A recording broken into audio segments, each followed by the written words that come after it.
Hi guys, he's Austin. Manager siya ni RC Muñez. So, our pleasure muna pala pag-collaborate ka sa amin with Michael Sink and Ezra Santos.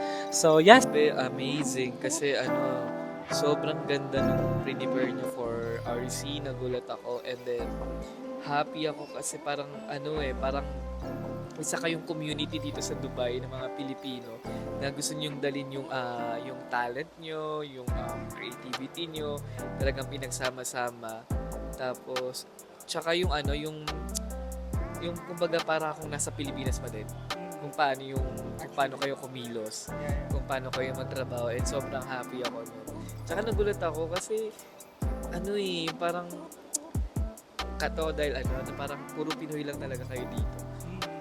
Akala ko may ibang lahi, ganun. Pero at least nagsama-sama kayo. Kahit di kayo magkakilala siguro sa Pilipinas. Dito na kayo nagkakilala. Tapos naisipan yung bumuo ng team. At the same time, nakakapag-produce kayo kung paano. Austin pero thank you po kasi pinayagan mo kami na i-shoot si RC Muñoz and then sana maulit-ulit magkaroon ulit tayo ng mga shoot in the future. Yes. May mga alaga din akong pupunta pa ng Dubai. Siyempre, papashoot ko din yung kay Thank you. Alam mo, sobrang galing mo din. Nagulat din ako. Pati yung Instagram mo ang galing mo manamit Stylist ka talaga. Pero kahit nasa Pilipinas ka, kaya mong lumaban. Hindi ka lang pang Dubai, pang Pilipinas ka. Kasi sa Pilipinas, ang daming competition, di ba? For sure, di naman dito sa Dubai, pero dito international na yung mga kalaban.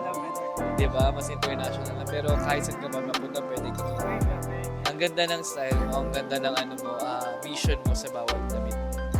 Austin, thank you so much. Di ko alam kung paano ko ibabalik yun. But super grateful and humbly honored na naka-work po kayo and with RC Muñoz. Yun guys.